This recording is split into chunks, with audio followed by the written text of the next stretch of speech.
do better than that. Come on, a great big cheer. Yeah, but we don't want to clap a cheer for the Captain Barnacle over there and his pirates, because they're naughty. Let's give them all a great big boo. Don't worry, that means you're doing a good job of being bad. But luckily, we're not going to start our story off with the pirates. We're going to... We don't got R? No, we got plenty of R in there, first mate. But we don't have R's of ladies. And I don't know about you, I'm getting kind of lonely on this island. So the pirates all started to scratch their noggins, trying to think of a way to find some lovely ladies. When, wouldn't you know it, a blue bottle came flying right out of the sky. The captain's first mate picked it up and said, "Oh no, Captain, why don't we write a message in this here bottle?" The captain took the message out of the bottle and said, "Arr, that's a great idea. I'll write it down myself.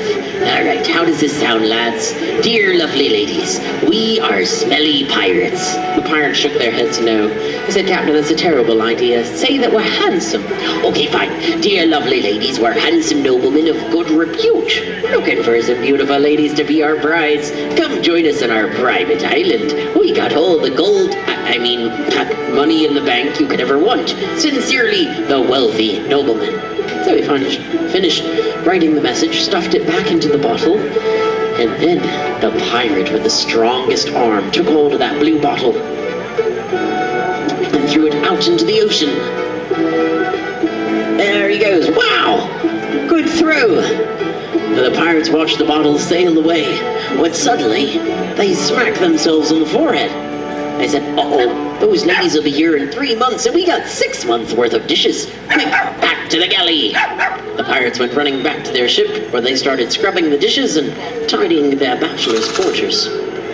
And meanwhile, the bottle floated out on the Atlantic, where it bobbed up and down upon the waves. It finally landed at Southend-on-Sea, near the city of London. Where bright and early these beautiful brides were out gathering shells along the shore. They found purple shells and pink shells, but one of the ladies spotted something blue and sparkling. She said, "Girls, come over here, look what I found. It's a message in a bottle." The ladies pulled the message out of the bottle and began to read it. One by one, they passed it around. And when the ladies read that handsome nobleman wanted to marry them, but you can imagine, they were overjoyed. They began jumping up and down. They clapped their hands together and said, "Oh, we must find these handsome noblemen and marry them at once." But now the ladies had to scratch their heads. They said, "Wait a minute, how are we going to get to Buccaneer Isle? That's too far to swim." And that's when the littlest lady had the biggest idea. She said, "Follow me!" And so they ran after her through the streets of London. They went up King Boulevard, down Queen Avenue. They took a U-turn and another U-turn, also known as a double U-turn. And finally, they made their way up to the Flying Pegasus, where they knocked upon the cabin doors 3 times. Are you ready, ladies? We're going to knock on the doors. And here we go.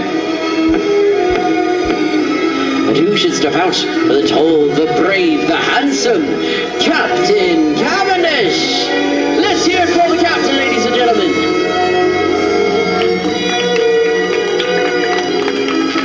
The captain bowed before the ladies, who thought he was so handsome they nearly swooned over backwards.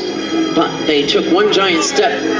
They took 2 giant steps back, and then politely curtsied to the captain. Said, "Captain, do you think you could take us to Buccaneer Isle? The coordinates are right here in this message in the bottle." The captain took a look at the message in the bottle, and he scratched his chin. He said, "Oh, I don't know. Let me see. Sailors, come on over here. Do you think we could take these lovely ladies to Buccaneer Isle?" The sailors took 1 look at the ladies, and their jaws dropped to the ground. For they had fallen madly in love. They said, "Oh yes, Captain.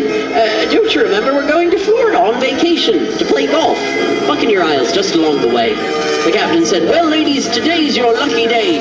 Follow me aboard." And so the ladies followed the captain and his crew all the way up to the top of the Flying Pegasus.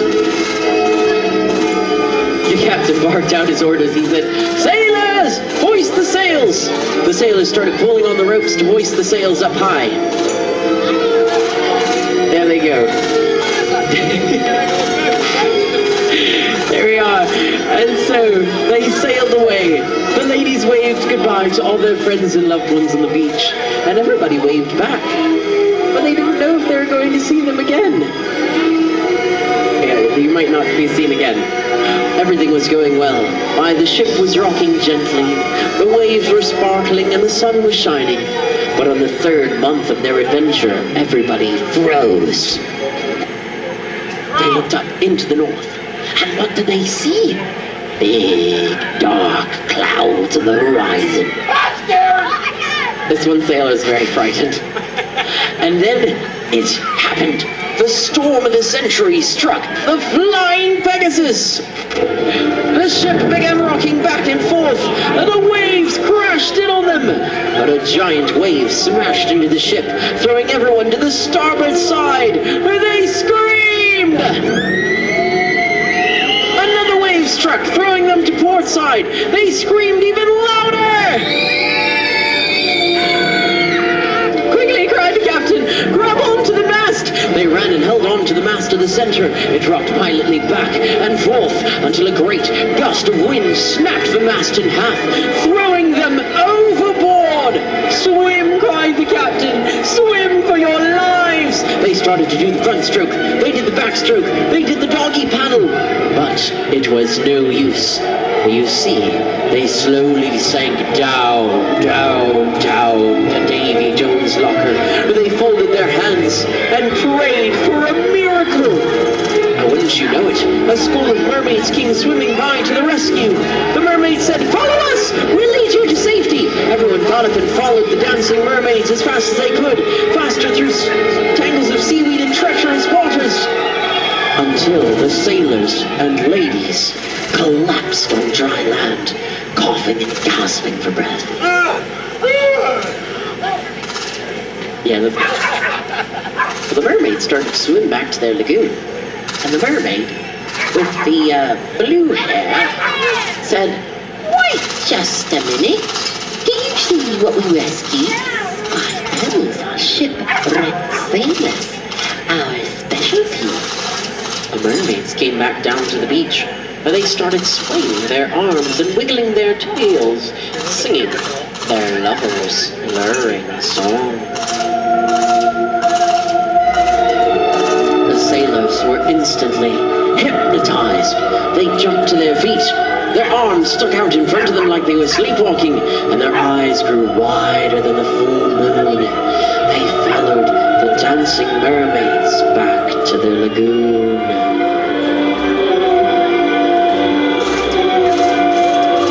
You're all hypnotized. I don't know, that looks like a ninja sailor over there. Why don't we give our mermaids a round of applause for their beautiful dancing?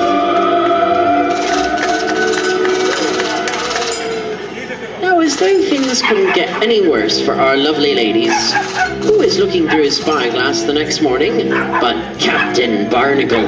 He said, all right, lads, let's see what the storm washed up last night.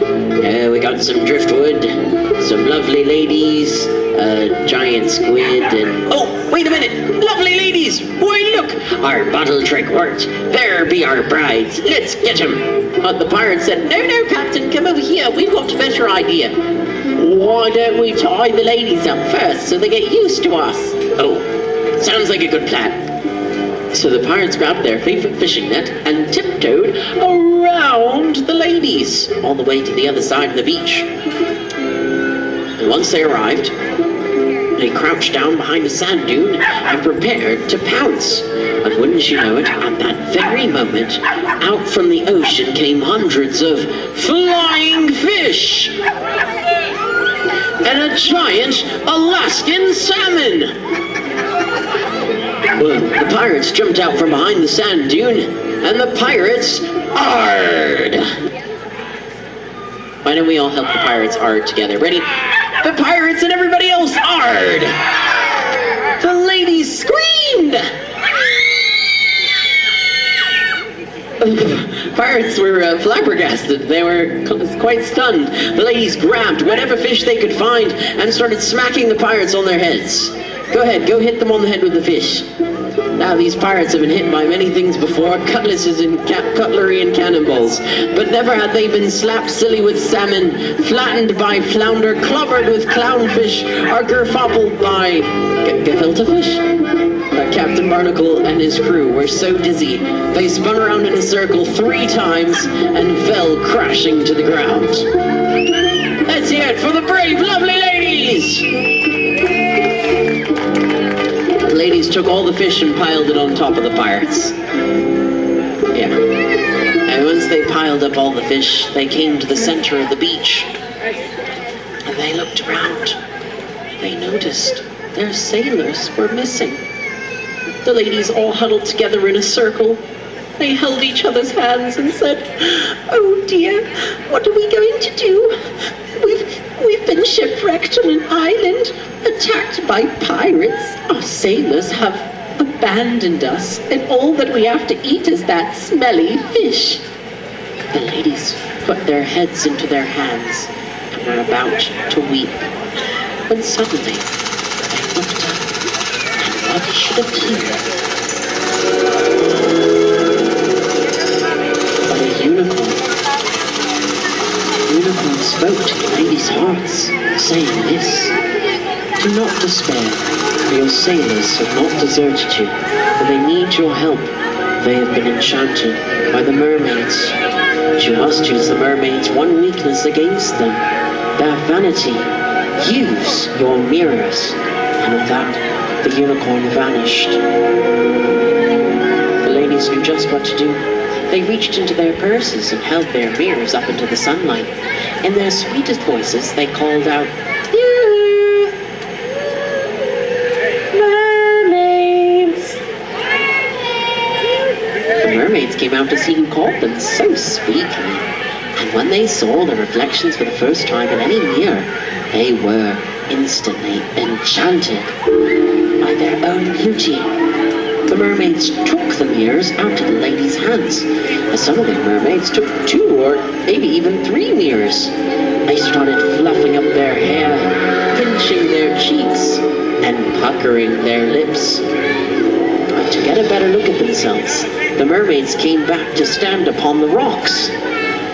While the mermaids were distracted, the ladies ran over to the sailors in the lagoon and started clapping in their faces. They shouted, "Wake up, wake up, wake up! You've been enchanted! Quickly, follow us and run for your lives!" The sailors and ladies made the mad dash across the beach.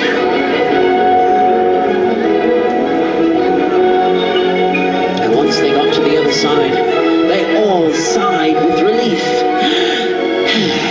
But when they looked down, who was coming too? But Captain Barnacle and his scurvy crew. The ladies and the sailors went running all the way to the other end of the beach. "Quick, you gotta run. Those pirates are gonna get you." The pirates woke up.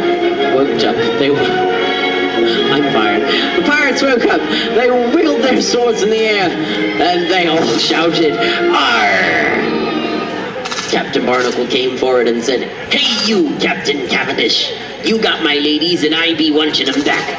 Well, Cavendish wiggled his sword and he said, "You're not going to get these ladies back, you scallywag! But here's what you are going to get. Sailors, swords at the ready, slow motion, charge!" And thus began the great slow motion battle of Buccaneer Isle. Steel clashed against steel, sparks flew in the sunlight, but all our ladies began to cheer the sailors on. The ladies were jumping up and down, shouting, "Go, sailors, go!" And this battle was so evenly matched that you had the most fearsome sword fighters in the New World pitted up against the greatest sword fighters in all of Britain. The battle would still be going on to this very day, had it not been for the mermaids, who grew tired of looking at their own reflections. And the mermaids put the mirrors on the rocks behind them and noticed that they'd been tricked. And the mermaids put their hands on their hips and said, "Let's get our sailors back." They swam back down to the beach, where they started swaying their arms and wiggling their tails, singing, more beautifully than ever before. The pirates and sailors froze! Their arms stuck out in front of them like they were sleepwalking, and their eyes bulged from their sockets. The mermaids were enchanting them all. But the ladies knew what they had to do. The ladies ran over to the sailors and covered their ears. But nobody covered the ears of the pirates. And the pirates followed the mermaids back to their lagoon.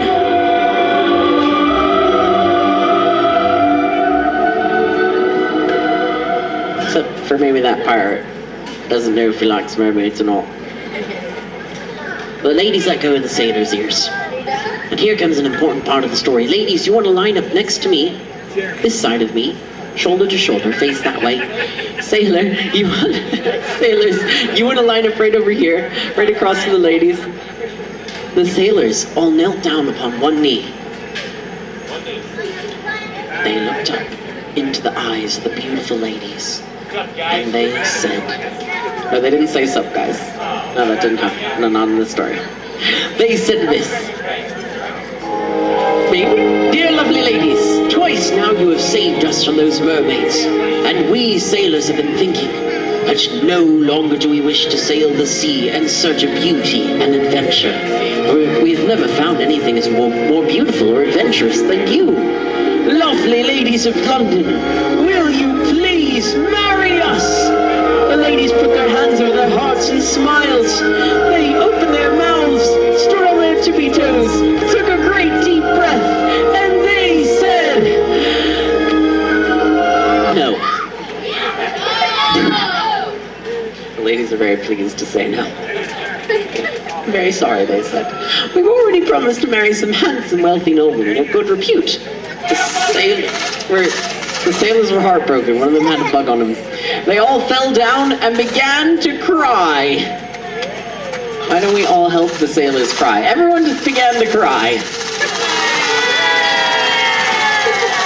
Their cries were so loud that the pirates heard them and came running down to the beach waving their arms, saying, "Wait, ladies!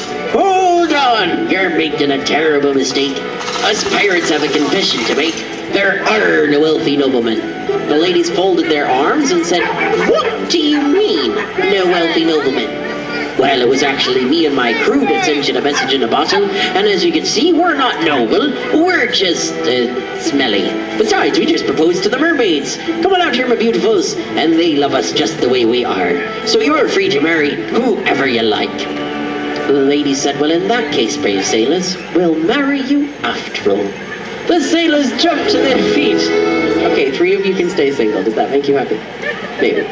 The sailors jumped to their feet, took off their hats, and threw them high in the sky. For it was a joyous day on Buccaneer Isle, but a historic one too. For Captains Barnacle and Cavendish met in the center of the island and shook hands in peace. There we go. And then the ladies turned to everybody and said, all right, everyone, since we're all getting married today, it's time we teach you the happy lady wedding dance. It goes like this. You put your right hand on your head, your left hand on your hip. Now turn your head to the right and kick your legs out doing a hornpipe kick. Start spinning around in a circle, getting faster and faster and faster. Now stop, switch on, switch head, switch legs, spin the other way. And so they started to dance their own silly dances. And finally, at the end of their celebration, they gathered right there to the center of Buccaneer Isle, lifted their hands to the stars, and let out the loudest cheer you've ever heard.